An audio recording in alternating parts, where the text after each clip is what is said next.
إن الحمد لله نحمده ونستعينه ونستغفره ونعوذ به من شرور أنفسنا وسيئات أعمالنا من يهده الله فلا مضل له ومن يضلل فلا هادي له وأشهد أن لا إله إلا الله وحده لا شريك له وأشهد أن محمدا عبده ورسوله اللهم صل وسلم وبارك على حبيبنا ونبينا محمد صلى الله عليه وسلم وعلى آله وأصحابه ومن تبعهم بإحسان إلى يوم الدين وبعد. Jamaah rahimakumullah, alhamdulillah. Pertama kita panjatkan puji syukur kita kepada Allah Subhanahu wa taala yang senantiasa memberikan taufiknya kepada kita, khususnya pada malam hari ini. Alhamdulillah kita dimudahkan untuk selalu istiqomah dalam menjalankan kewajiban kita, yaitu melaksanakan sholat maghrib. Kemudian salawat dan salam tak lupa kita junjungkan kepada Nabi kita Muhammad sallallahu alaihi wasallam beserta para sahabat-sahabat beliau dan orang-orang yang istiqomah menjalankan sunnah-sunnah beliau. Jamaah rahimakumullah, kita akan lanjutkan kembali pembahasan kitab Hadits Arba'in An-Nawawiyah yang dikarang oleh Imam Nawawi. Pada malam hari ini insyaallah kita akan membahas hadits yang ke-13, yaitu tentang cinta sebagai kesempurnaan dari keimanan. Taib. Hadisnya dari Abu Hamzah Anas bin Malik radhiyallahu taala anhu. Ia adalah khatim, pembantunya Rasulullah sallallahu alaihi wasallam. Dari Nabi sallallahu alaihi wasallam beliau bersabda, la yu'minu ahadukum hatta yuhibba li akhihi ma yuhibbu li nafsihi. Tidaklah beriman salah seorang di antara kalian sehingga ia mencintai saudaranya sebagaimana ia mencintai dirinya sendiri.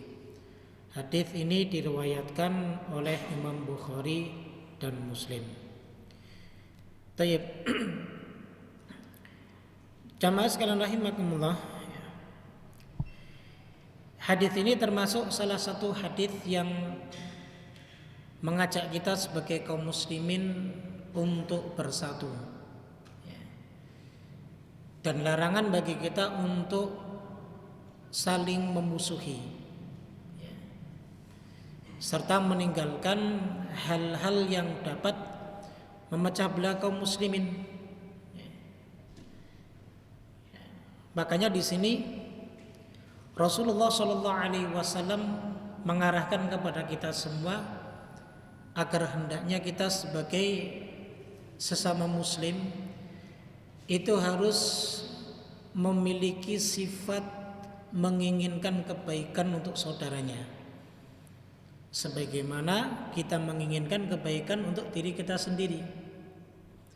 Kalau kita ingin suatu kebaikan itu ada terus pada diri kita, ya tentunya kita pun harus menginginkan kebaikan itu ada pada saudara kita sendiri.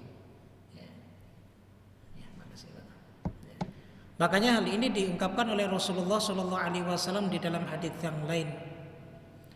Beliau Shallallahu Alaihi Wasallam bersabda, "Mathalul mu'minina fi tawaddihim." Perumpamaan seorang mukmin itu adalah dalam hal saling mencintai dan menyayangi, wa ta'atu fihim, dan berlemah lembut, itu mathalul jasad, bagaikan satu tubuh. Jadi mukmin satu dengan mukmin yang lain itu seperti satu tubuh. Artinya apa? Dalam satu tubuh kita pasti akan menyayangi tangan kita. Gak mungkin kita memasukkan tangan kita ke bara api yang panas. Tidak mungkin kita biarkan kedua kaki kita menginjak duri yang tajam. Dan tidak mungkin pula tubuh kita sengaja kita sayat-sayat dengan pisau sehingga menyebabkan rasa sakit itu pasti akan kita rasakan di sekujur tubuh kita. Nah itu Rasulullah SAW mengumpamakan seorang mukmin demikian, antara satu anggota tubuh dengan anggota tubuh kita yang lain itu saling menyayangi, nggak mungkin saling melukai, seperti itu. Sehingga Nabi menyebutkan idzashtaka minhu adwun tada'alahu sa'iral jasad bisyahri wal huma. Kalau ada salah satu anggota tubuh itu yang sakit, maka tentunya anggota tubuh yang lainnya akan bereaksi, sehingga nanti ujung-ujungnya adalah kita akan sakit, akan meriang ataupun panas, tidak bisa tidur. Nah itu sampai diperumpamakan oleh Rasulullah SAW demikian.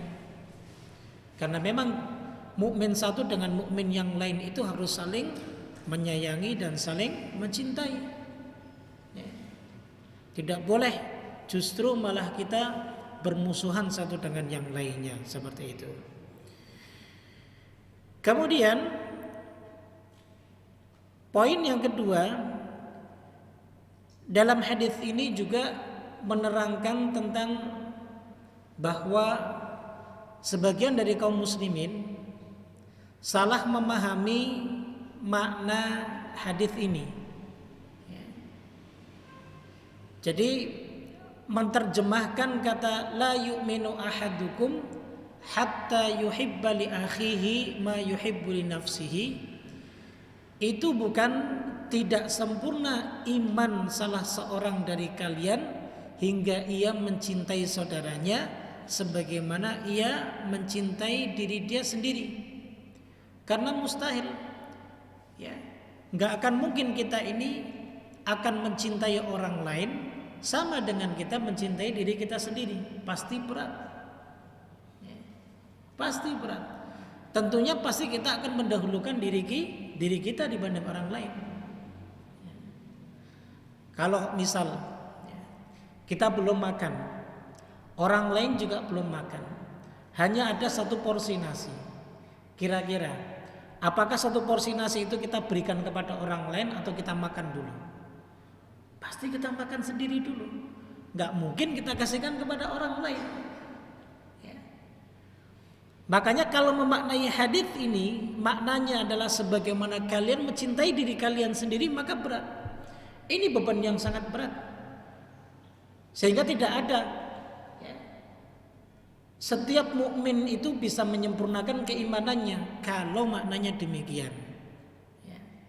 Nah, yang dimaksud dengan makna hadis ini, ya, itu sebagaimana disebutkan dalam hadis yang lain, bahwa la yablugu abdun haqiqatal iman hatta yuhibba linnas ma yuhibbu li nafsihi minal khair.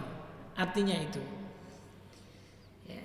Jadi tafsir dari hadis yang sedang kita bahas itu adalah tidaklah sempurna atau mencapai kesempurnaan hakikat keimanan seorang hamba sehingga dia mencintai kebaikan bagi orang lain sebagaimana dia mencintai kebaikan untuk dirinya sendiri. Jadi begitu. Itu makna yang tepat dibanding makna yang pertama tadi. Ya. Contohnya begini. Ya. Jika ada saudaranya itu memiliki sesuatu yang dia baru beli dan membuat senang dirinya, maka kita pun harus senang. Jika ada saudara kita yang mungkin habis dapat warisan dari orang tuanya, kemudian dia bisa beli mobil, dia senang dengan itu, maka kita pun harus ikut senang. Jadi itu yang dimaksud ketika saudara kita sesama muslim mendapatkan kebaikan kemudian dia senang dengan kebaikan itu, maka kita pun harus senang, tidak boleh kita iri. Itu yang dimaksud, ya.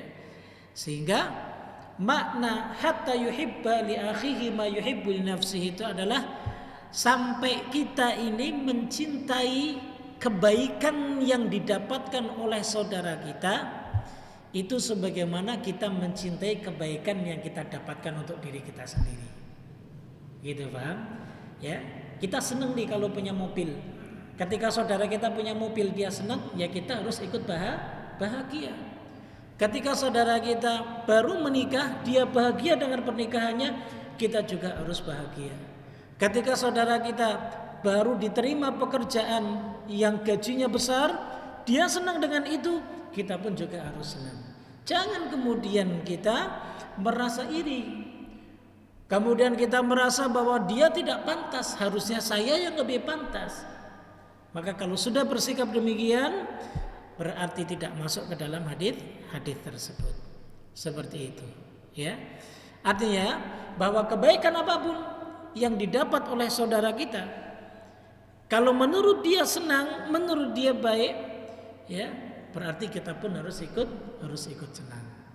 Nah, ini jamaah sekalian rahimakumullah. Nah, ini pun bukan hanya dalam urusan duniawiyah, tapi dalam urusan ukhrawiyah juga.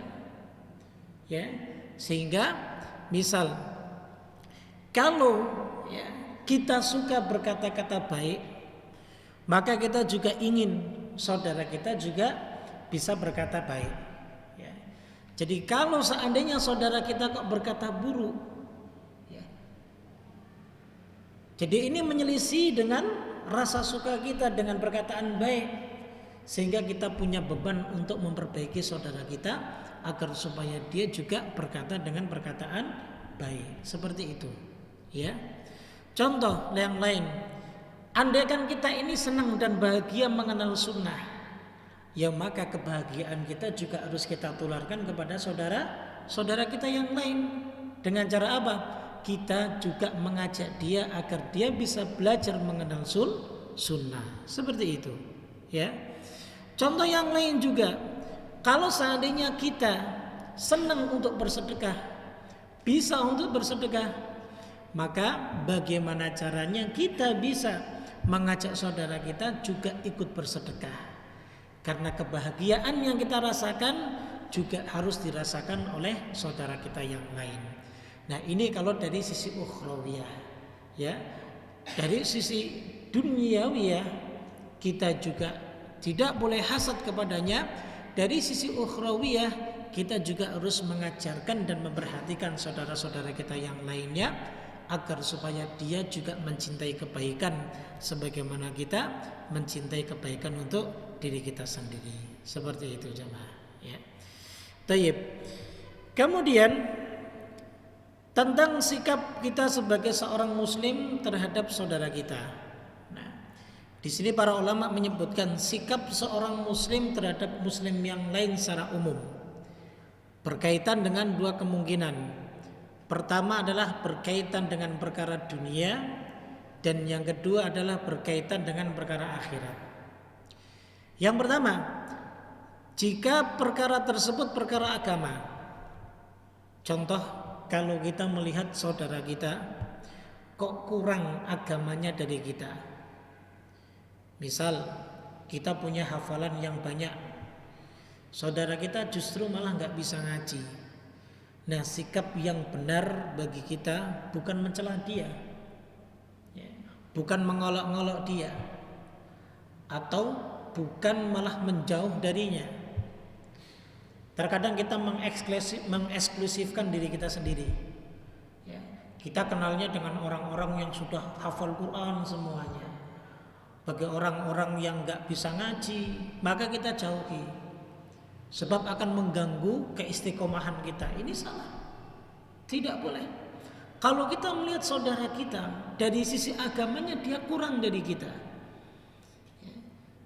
tidak bisa baca Al-Quran, ya, ataupun dia belum bisa sholat dengan sempurna, ya, maka sikap kita kepada saudara kita adalah kita membantunya agar supaya dia juga bisa membaca Quran seperti kita.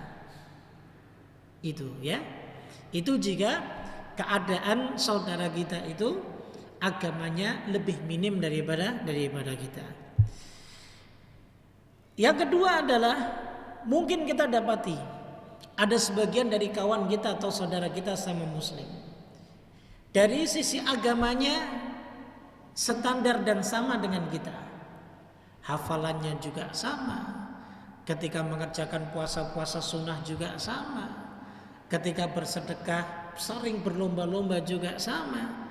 Nah, kalau kita ya dapati saudara kita dari sisi pencapaian urusan agamanya itu sama dengan kita, maka sikap kita harus senang. Tidak boleh hasad. Boleh enggak kalau kita berlomba-lomba untuk mengungguli dia? Boleh. Karena justru itu yang seharusnya diperintahkan dalam agama. Tapi dengan syarat jangan sampai kita ketika ingin berusaha mengungguli kebaikan dari saudara kita yang lain, kemudian kita mencoba menjatuhkan saudara kita. Ini enggak boleh. Ya, contoh. Misal saudara kita ini sama-sama ngaji bareng dengan kita. Kalau belajar ngaji, kalau kajian pasti nulis. Nah, harusnya memang kalau kajian itu nulis, bukan cuma dengerin aja. Ya, belum tentu yang didengarkan bisa masuk. Kadang masuk telinga kanan, keluar ke telinga kiri. Jadi pulang-pulang dari kajian dapat apa ngaji? Enggak dapat apa-apa, lupa. Ya. Makanya ini perhatian bagi para penuntut ilmu. Ya. Al ilmu saydun, ilmu itu adalah bagaikan hewan buruan. Wa kitabatuhu qaidun. Ya. Dan tulisannya itu adalah pengikatnya. Ya maka kalau kita ngaji, ikut majelis ilmu, kajian, taklim, enggak ada satupun yang nulis. Ya ilmu kita standar-standar aja. Ya. Enggak ada yang lebih, enggak ada yang spesial. Dari ilmunya saja enggak meningkat, apalagi amalnya. Jadi begitu.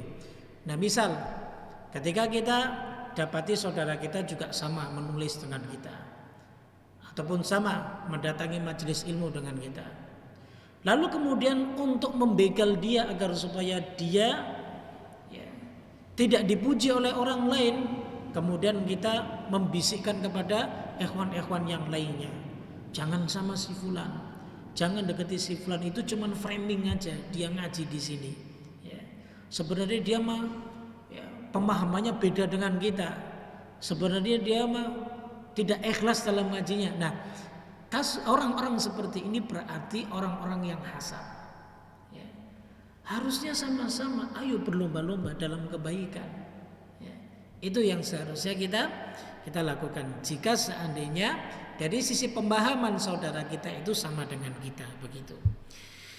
Kemudian keadaan yang ketiga, jika seandainya agama saudara kita itu lebih baik daripada kita,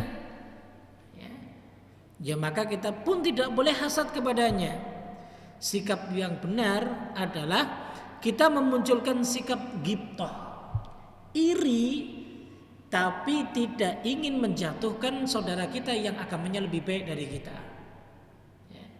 Jadi iri kita itu iri karena ingin seperti saudara kita, maka nggak apa-apa. Saya iri dengan si fulan, ya. Kalau ngaji sangat rajin, kemana-mana dia selalu menghadiri majelis ilmu. Kalau saya mah apa ya Allah, ya. Maghrib saja masih di jalan, masih berjibaku dengan dunia. Ya. Sebenarnya ngiri dengan si fulan, yang si fulan kok pukul 5 sore sudah di rumah, sudah mandi, sudah siap-siap untuk pergi ke masjid, sudah siap-siap untuk belajar ilmu agama. Nah harusnya kita iri yang seperti itu. Nah itu dibolehkan. Maka dalam syariat itu disebut dengan iri ghibthah. Ghibthah itu iri, akan tetapi iri agar supaya kita bisa seperti orang tersebut. Tapi tidak dengan cara-cara yang curang begitu.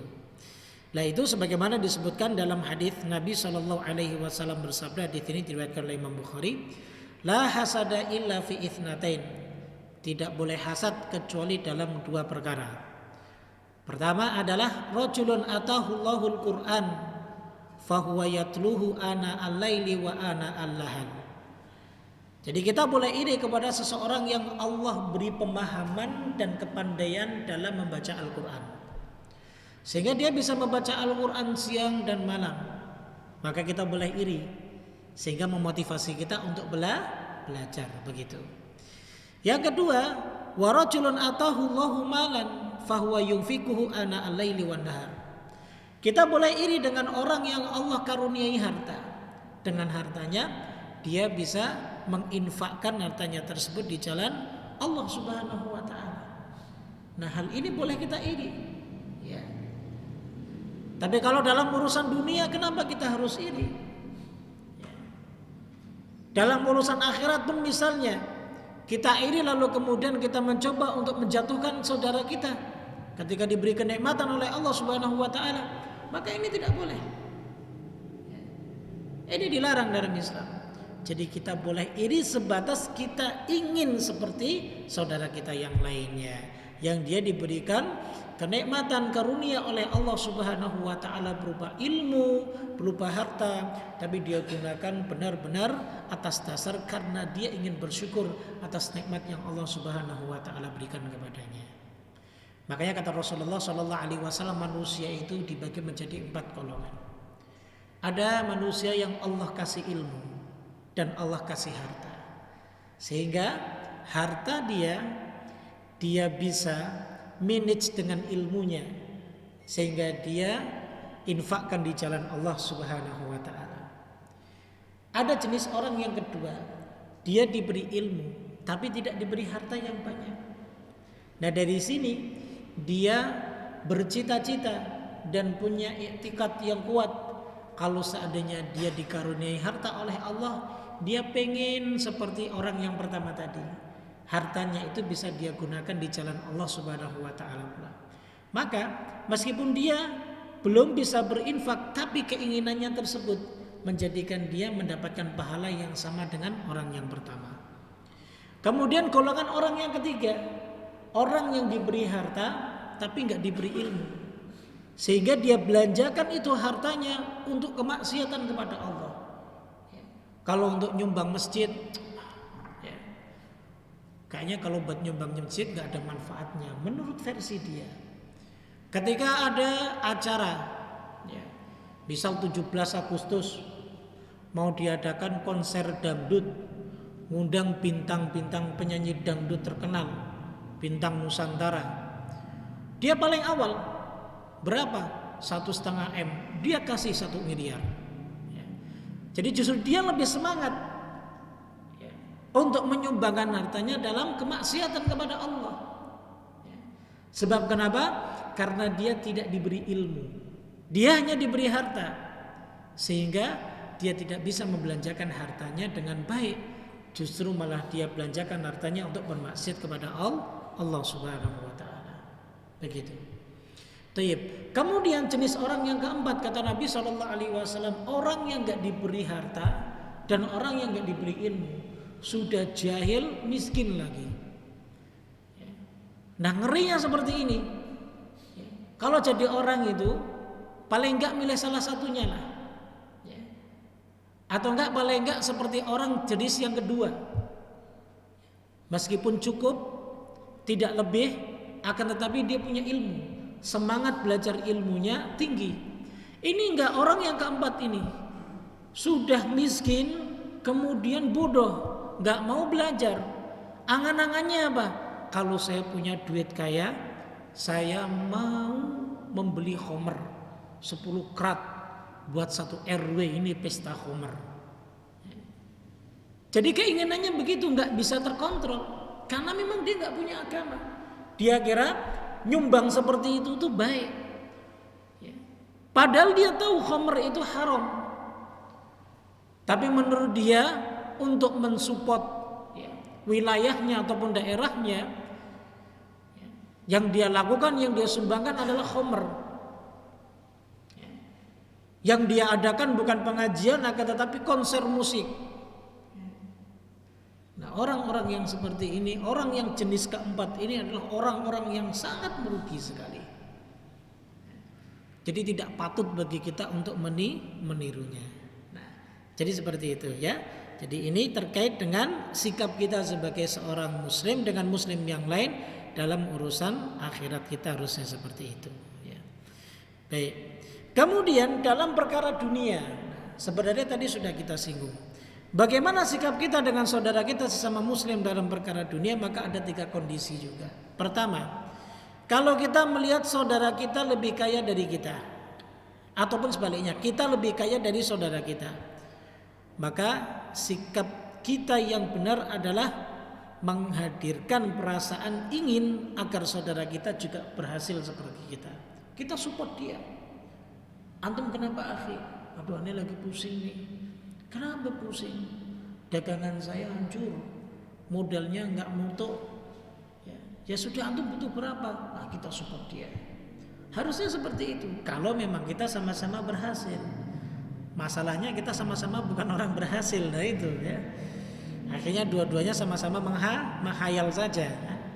Nah, kalau kita sama-sama berhasil begitu. Kemudian yang kedua, jika posisi perekonomian kita sama dengan saudara kita, ya kita jangan sampai merasa tersaingi. Ya. Misal kita sama-sama dagang, contoh dagang sembako. Kemudian saudara kita juga sama-sama dagang sembako. Masing-masing rame, kedua-duanya rame. Nah, kita jangan sampai merasa tersaingi. Rezeki itu sudah masing-masing Allah sudah mengaturnya. Jadi tidak perlu kita masih punya rasa iri lagi dengan saudara kita yang lain. Begitu. Kemudian yang ketiga, jika posisinya saudara kita lebih kaya daripada kita. Apa yang dianjurkan? Kita ingin kaya seperti saudara kita. Apakah seperti itu? Nah, jika kita ingin kaya tujuannya agar bisa untuk sedekah, bisa untuk haji, bisa untuk umroh, bisa untuk ibadah-ibadah yang lainnya, itu baik. Bahkan itu adalah merupakan tujuan yang sangat mulia. Namun jika seandainya tujuan kita agar sama kekayaannya dengan saudara kita, tapi hanya untuk urusan dunia saja, biar bisa beli mobil Rolls Royce, biar bisa beli rumah gedong, biar bisa nikah 4 dan yang lain sebagainya, ya maka ini hanya tujuan-tujuan duniawi saja, sehingga hal seperti itu tidak patut bagi kita. Karena semua yang kita miliki itu akan dihisab oleh Allah Subhanahu wa taala. Yang jelas, jamaah sekalian rahimakumullah, dalam urusan dunia tidak perlulah kita memandang orang-orang yang sedang diberikan kenikmatan lebih oleh Allah Subhanahu wa taala. Kenapa? Itu akan menjadikan kita jauh dari rasa syukur. Rasulullah sallallahu alaihi wasallam sudah memberikan nasihat itu kepada kita. Unzuru ila man huwa asfala minkum. Coba perhatikan orang-orang yang keadaannya di bawah kalian. Wala tanzuru ila man huwa fawqakum. Jangan selalu melihat keadaan orang-orang di atas kalian dalam urusan dunia. Kenapa? Fahuwa ajdaru alla tazdaru ni'matallah.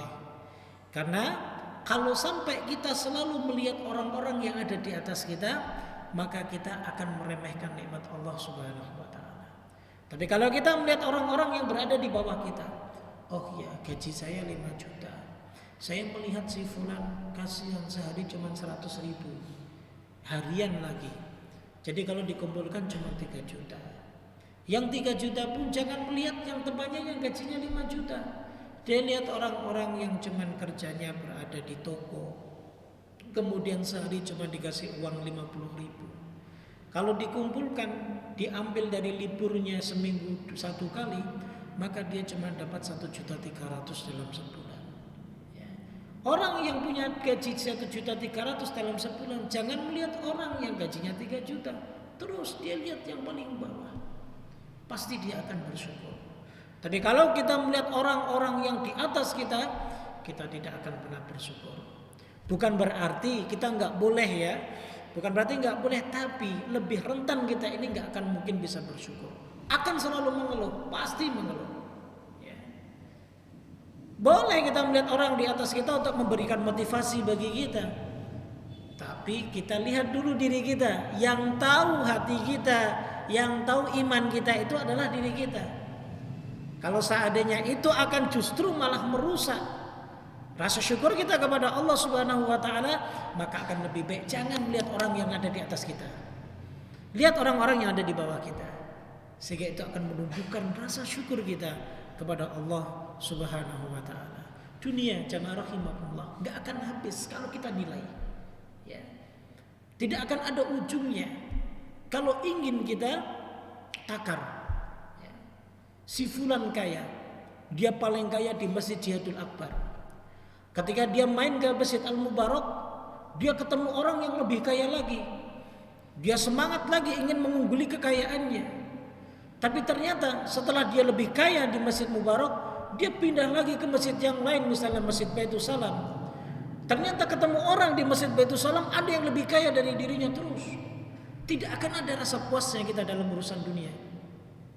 Sampai Allah menyumpal mulut kita dengan tanah, baru kita tidak akan bisa lagi merasa tamak dalam urusan dunia. Jadi itulah gambaran dunia, jemaah sekalian rahimakumullah. Ya. Sehingga tidak perlulah bersaing dengan tidak baik. Ya. Tidak perlulah merasa iri, hasad kepada orang lain dalam urusan duniawi ya. Bersikap senang, ya, tenang. Ya. Orang lain dapat kebaikan kita senang. Orang lain dapat rezeki kita senang. Itu yang harus kita tanamkan dalam diri kita, sehingga tidak pernah rasa capek dalam menjalani kehidupan ini. Orang yang suka mengeluh, orang yang suka melihat orang lain lebih dari dirinya, kemudian dia merasa was-was, dia merasa akhirnya paling kurang, merasa paling miskin, hidupnya agak akan tenang. Akan seperti itu terus. Buat apa kita menjalani hidup ini gak tenang? Ketidaktenangan kita itu harus kita letakkan saat kita bermaksiat kepada Allah. Itu kita gak tenang.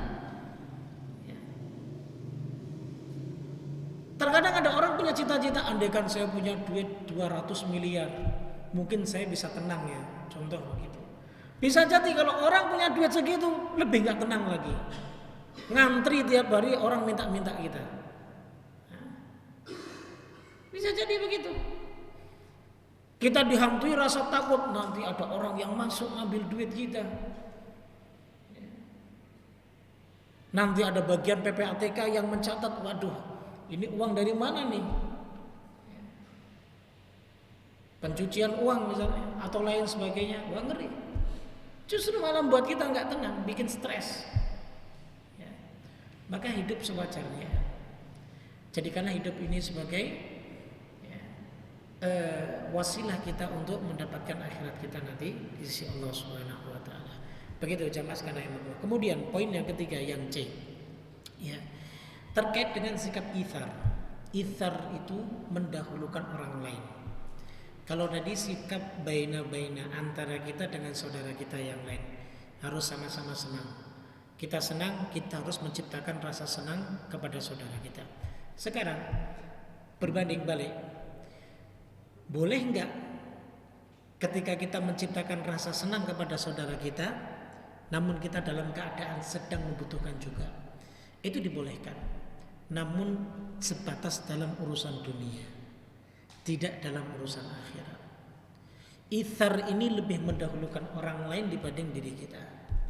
Seperti itu, ya.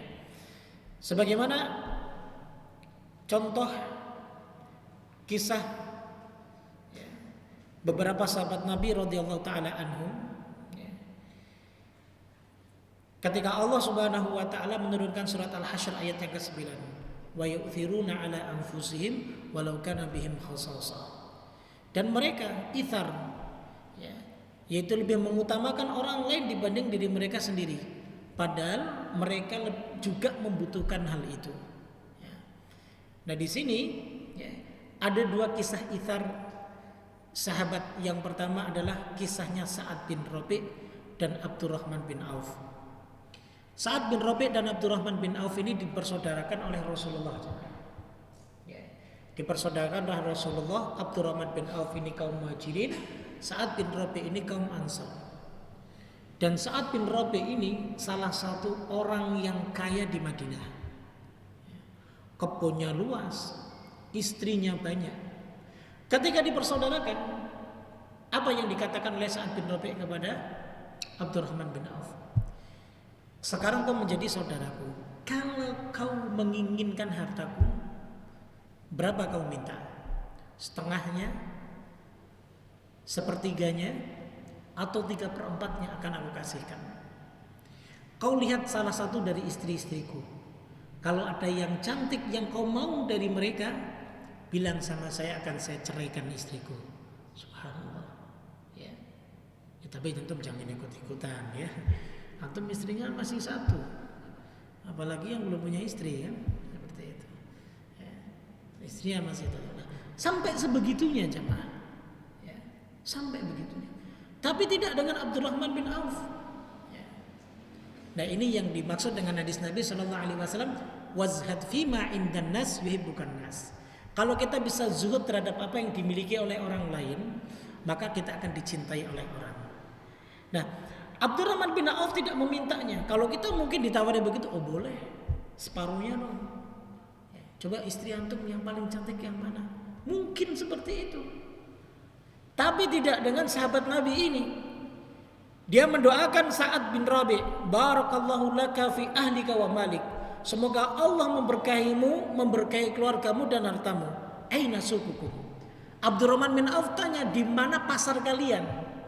Karena Abdurrahman bin Auf ini saudagar, pedagang.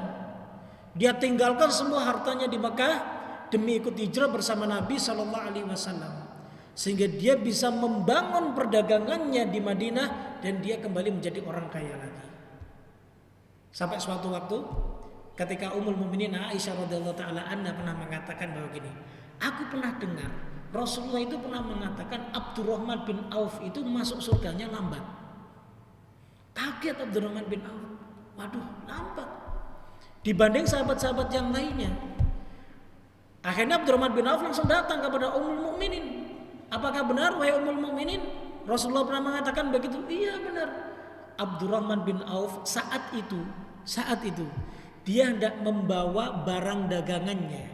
Antum tahu barang dagangannya?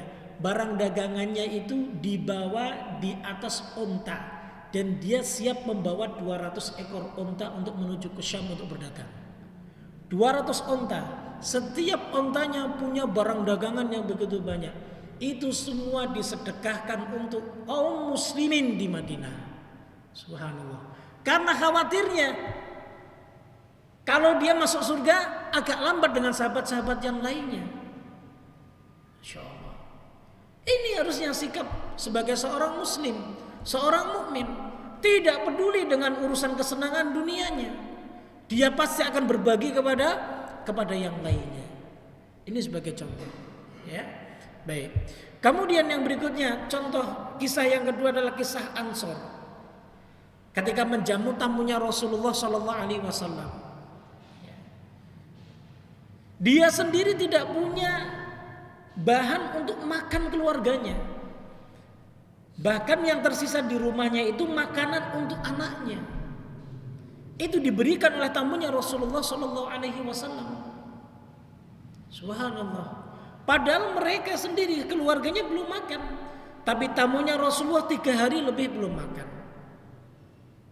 Jadi seperti itu, ya. Makanya ya, ini trik juga sebenarnya. Ya. Mungkin yang semalam makan nasi bebek, antum tanyain saja. Ya. Tanyain, antum kan semalam udah makan nasi bebek, saya belum nih. Gitu.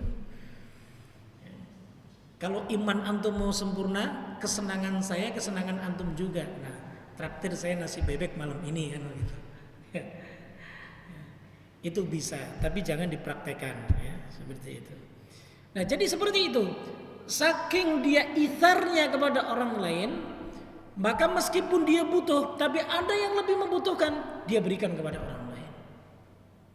Sehingga di pagi harinya Rasulullah SAW menyampaikan bahwa Allah itu kagum dengan cara keluarga ini ketika dia menjamu tamunya, padahal dirinya dan keluarganya juga butuh dengan makanan tersebut, tapi dia lebih ithar dengan orang lain.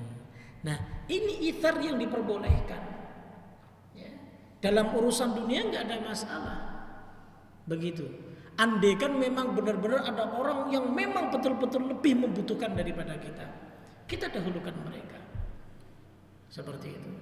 Ya jangan kemudian Ustaz saya butuh nih, misalnya butuh apa, butuh rumah, ya saya juga butuh rumah gitu, sama-sama butuh rumah kan. Tapi kan antum udah ada tempat tinggal, saya nggak ada, ya antum juga bisa ngontrak kan gitu, ya kan. jangan dibuat-buat lah ya. Nah itu ya, jadi ithar terhadap urusan dunia itu dibolehkan. Kemudian yang kedua, ithar dalam urusan akhirat, ketaatan kepada Allah. Nah ini yang tidak boleh. Mendahulukan orang lain untuk lebih ibadahnya lebih dari kita, itu nggak boleh. Contoh, saf pertama itu saf yang paling afdol, saf yang paling utama. Kita lihat ada teman kita, udah antum duluan akhi di depan, nggak boleh. Kita harus berlomba-lomba dalam ketaatan kepada Allah. Jadi nggak boleh kita mempersilahkan orang lain sehingga kita terlewatkan dari keutamaan tersebut. Itu nggak boleh. Itu tidak diperkenankan. Ya. Karena kita diperintahkan oleh Allah untuk berlomba-lomba dalam hal kebaikan. Ya, jadi begitu. Sehingga kalau seandainya kita ithar dengan orang lain, lalu kemudian kita mendahulukan orang lain lebih dahulu untuk beribadah, maka para ulama menghukumi makruh. Makanya jangan sampai ngomong begini, sudah antum dulu akhi yang nikah itu. Jadi itu juga agak diperkenankan. Apalagi ada akhwat yang kita sukai, udah buat antum saja, begitu. Itu nggak diperkenankan karena menikah itu ibadah. Kalau ibadah, ayo menikah segera kalau mampu, ya. Tapi kalau nggak mampu, ya kita harus tahu diri, ya. Biarkan orang lain yang sudah mampu untuk menikah terlebih dahulu. Nah, itulah ya jamaah sekalian rahimakumullah ya, pembahasan tentang hadis terkait dengan kesempurnaan keimanan kita, ya. Salah satunya adalah bisa dengan mencintai kebaikan yang dilakukan oleh saudara kita sebagaimana kita mencintai kebaikan yang dilakukan oleh diri kita. Sehingga tetap sama-sama mensupport, ya. Kita support saudara kita untuk selalu melakukan kebaikan, dan kita pun juga support diri kita agar supaya kita tetap istiqomah melakukan kebaikan tersebut. Mungkin ini yang bisa kami sampaikan, mudah-mudahan bermanfaat. Wallahu taala alam bishawab. Baik, sebelum saya tutup mungkin ada yang ditanyakan, silakan. Sudah adzan ya? Ini ada suara adzan. 3 menit lagi kalau nggak salah. 2 menit ya, iya. Tafadhal, silakan Pak.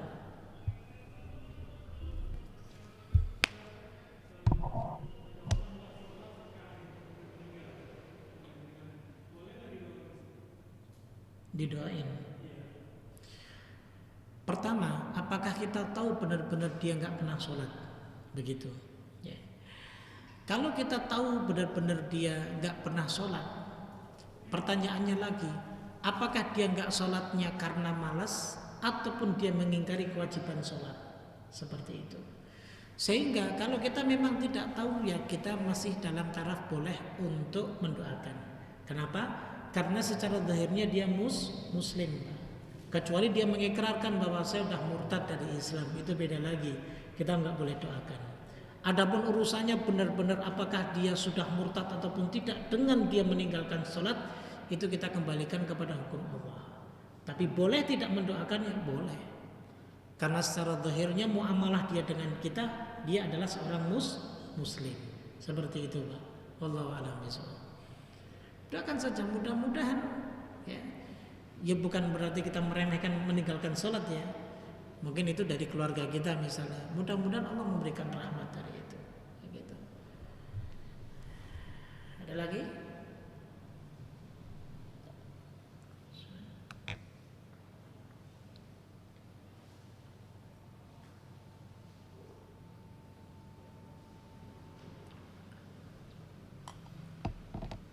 Gak ada?